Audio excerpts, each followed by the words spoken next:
La présence attentive et la conscience supramentale. Avertissement, par rapport aux propos tenus dans le cadre de cet enregistrement, je vous ne demande pas de croire ce qui est dit, mais plutôt de vérifier par vous-même si cela est réel avec votre ressenti ou votre intellect. Bonne écoute. La personne qui commence à vivre la fusion avec l'esprit peut pratiquer la présence attentive dans le but de favoriser la perception avec plus de clarté de sa manifestation dans sa vie. Donc, la présence attentive peut être une pratique temporaire et transitoire, utile à l'intégration de la conscience supramentale. La présence attentive résulte du fait de porter intentionnellement son attention à ce qui se passe durant le moment présent. C'est un état de suspension du jugement de l'ego par rapport à l'expérience qui se produit à l'interne, émotions, sensations physiques, pensées et communication avec des entités, et externe de l'environnement, odeur, bruit, luminosité, température. Dans cette optique, la personne peut prendre une dizaine de minutes où elle suspend ses activités volontairement en s'assoyant dans une position confortable avec les yeux fermés pour être pleinement attentive à ce qui se manifeste à elle et en elle sans réfléchir.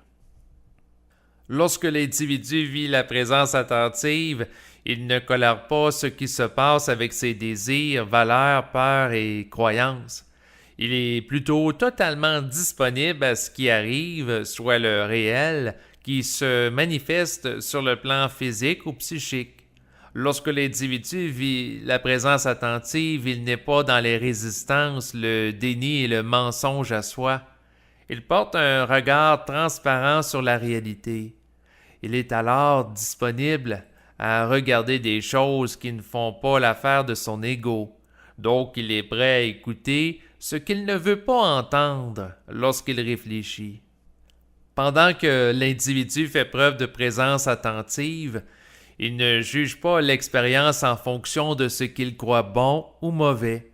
Il ne réfléchit pas sur son expérience avec l'intellect, de manière polarisée en termes de bien et de mal.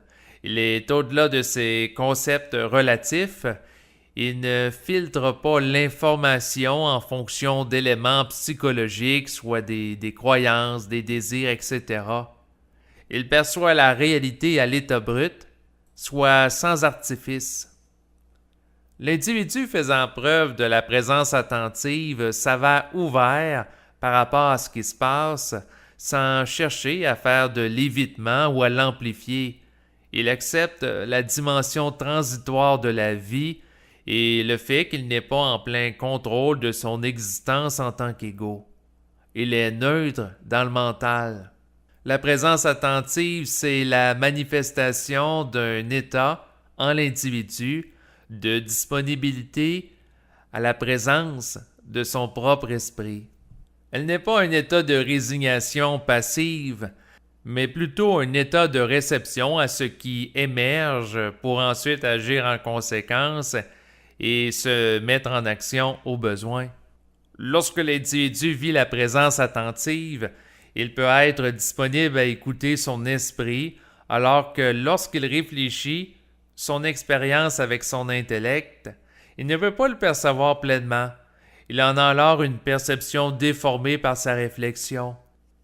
Plus il réfléchit et plus sa perception en est embrouillée.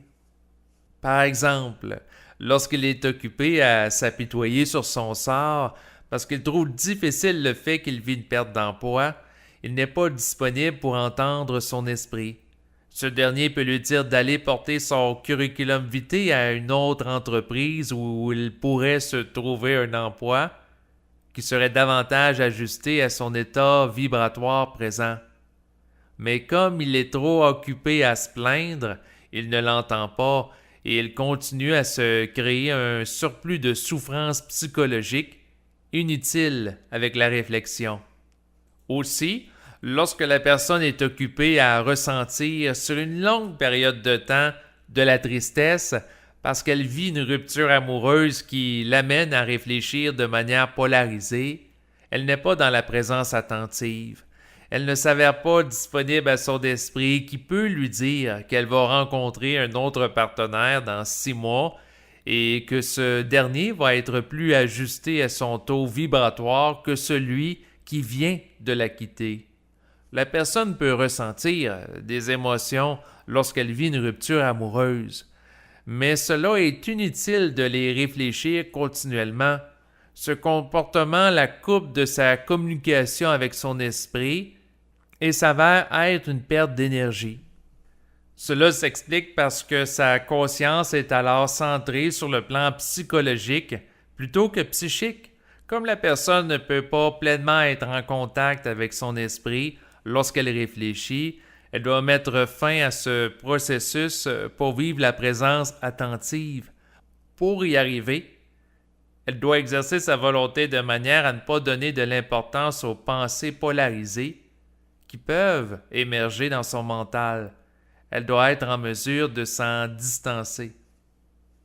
La présence attentive sert à suspendre la réflexion qui peut engendrer des émotions comme de l'anxiété et de l'inquiétude lorsque l'individu pense de manière polarisée à son expérience sur le plan psychologique.